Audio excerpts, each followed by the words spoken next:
I wanted to show you a live look here from our Gadsden camera where we have some active rain falling at this point. Very, very light.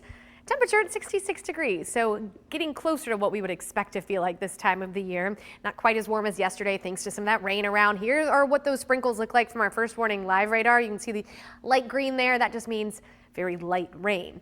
Looking at the bigger picture, we've got pretty good coverage of rain, mainly along to the north of I-20 and then south of I-20 as well, with kind of a break along the I-20 corridor at this point. I did want to take you down to where some of those moderate to heavy pockets of rain are falling. So the yellows and oranges here from Howard to Studdard's Crossroads stretching down into Barre. That's where we've got some moderate showers. Those will be moving towards I-22 here pretty soon. And then we've also got a pocket of rain sitting right over Corner. And for those who are getting this rain, I'm sure you're probably happy. We need the rain, especially south of I-20 where we've been dealing with those ongoing drought conditions. And this is really, really beneficial. Not enough to really make a dent in the drought, but we will take whatever we can get. Moderate to heavy rain over the southern half of Greene County, so Utah, Boligee, Forkland. Same story into Hale County, Havana, Akron, Greensboro to New Bern. So really happy to see that showing up on the radar right now.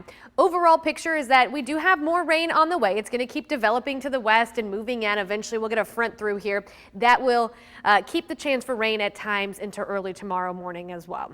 Moving through our first warning future track hour by hour. I wanted to move towards 3 p.m. as the kids are getting done with school, and check it out. Scattered showers continue. There could be a few rumbles of thunder from time to time, and really any kind of risk of a strong to severe storm today looks to be very, very low. Through 6 p.m., still dealing with a few spotty showers, so that does mean for a few of those high school games, you might be dodging some raindrops, but it's not going to be raining everywhere. And then that rain chance really gets isolated overnight into early tomorrow. Here's the latest from the Storm Prediction Center. This is a marginal level 1 out of 5 risk. That is a really low chance that a storm could briefly produce some gusty winds. We're going to keep an eye on the radar, but overall, threat is just really on the low side through the rest of the day today. Then as we move into tomorrow, we start the day with a few isolated showers around, but then we're going to be drying out just in time for our college football games. So for Alabama hosting Eastern Illinois, 1 p.m. kickoff, mid-70s, that's going to be warm, so be prepared. We warm up quickly again tomorrow once that sun breaks out. By the end of the game, we're in the low 70s.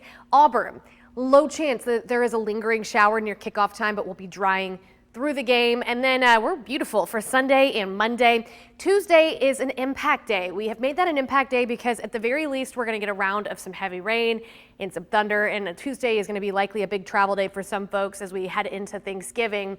So pretty good coverage of those storms through the morning hours and into the afternoon on Tuesday.